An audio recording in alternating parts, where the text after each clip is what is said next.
I found out my wife was cheating with my best friend. So I planned the ultimate revenge. Imagine walking into your own home, the place where you've built a life, raised a kid, and planned a future, only to overhear a phone call that shatters everything. That's how my world collapsed 6 months ago.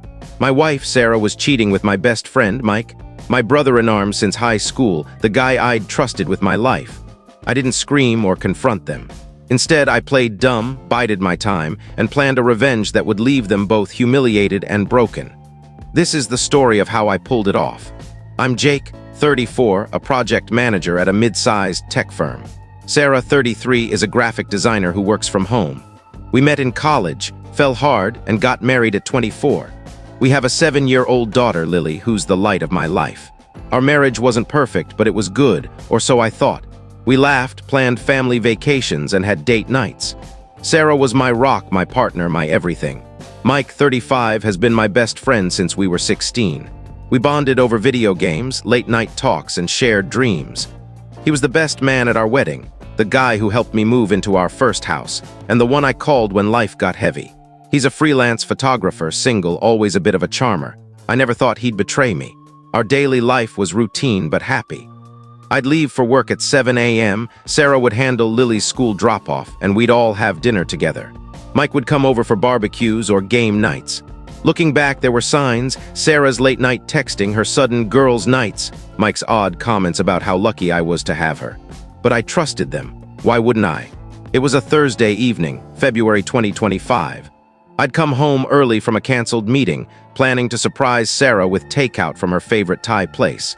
Lily was at a sleepover, so I figured we'd have a quiet night. As I walked through the door, I heard Sarah on the phone in our bedroom, her voice low and giggly.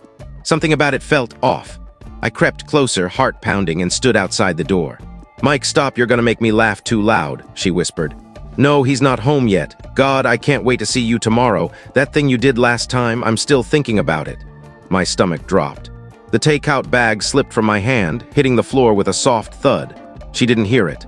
I didn't move, didn't breathe, just listened as she planned a weekend getaway with my best friend while I was supposed to be at a work conference. I backed away, grabbed the bag, and left the house. I sat in my car, hands shaking, replaying her words. My wife, my best friend.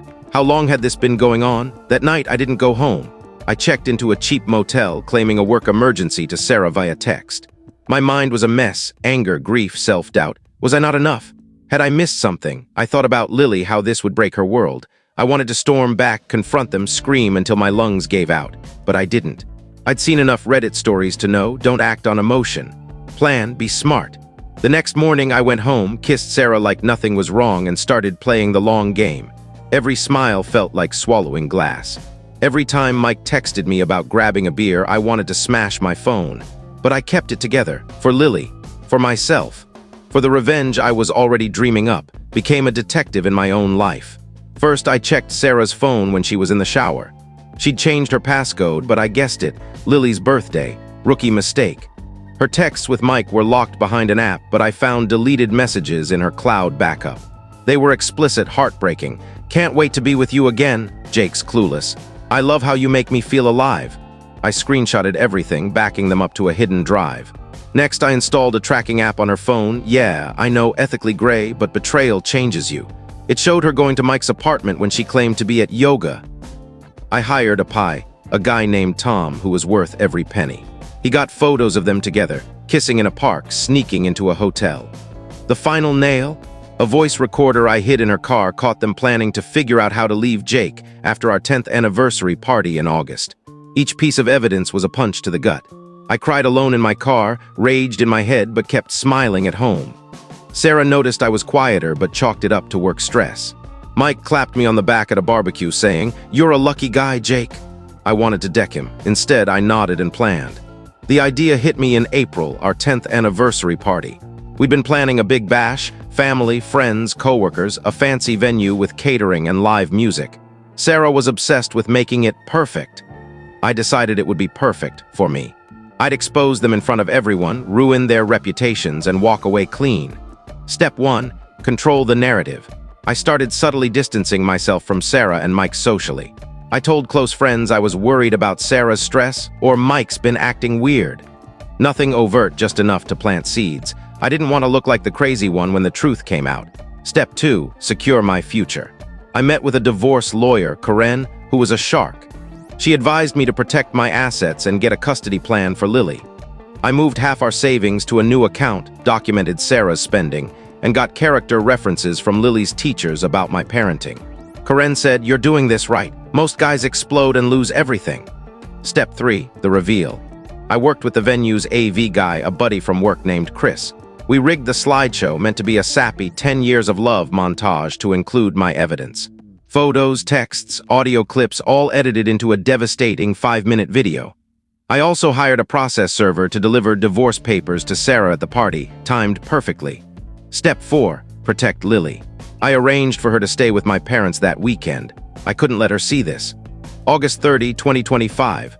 Our anniversary party. The venue was stunning, twinkling lights, white tablecloths, 100 guests.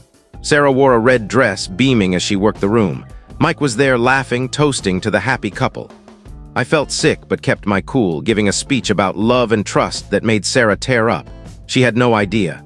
At 9 p.m. I signaled Chris. The lights dimmed and the slideshow began. It started sweet, our wedding, Lily's birth, vacations. Then the screen flickered, a text message popped up. "Jake's clueless, I love you, Mike." Gasps, another. "Can't wait to leave him." A photo of them kissing. The audio played, Sarah's voice unmistakable, saying, "We'll be together soon." The room went silent, then erupted in whispers. Sarah's face went white. "Jake, what is this?" she stammered, grabbing my arm. I shook her off, calm as ice. "You tell me, Sarah." Mike tried to bolt, but my brother Tom blocked the door. "Sit down, man," Tom growled. The process server stepped forward, handing Sarah the divorce papers. "You've been served," he said, loud enough for everyone to hear. Guests were filming, whispering, staring. Sarah sobbed. "Jake, please, let's talk privately," Mike muttered. "This isn't what it looks like." I took the mic. 10 years ago, I vowed to love and honor Sarah. I kept my vows. She didn't. Neither did my best friend. I'm done. I walked out head high as the room exploded in chaos. The aftermath, the fallout, was glorious. Sarah's parents called me, apologizing, mortified. Mike's photography business tanked.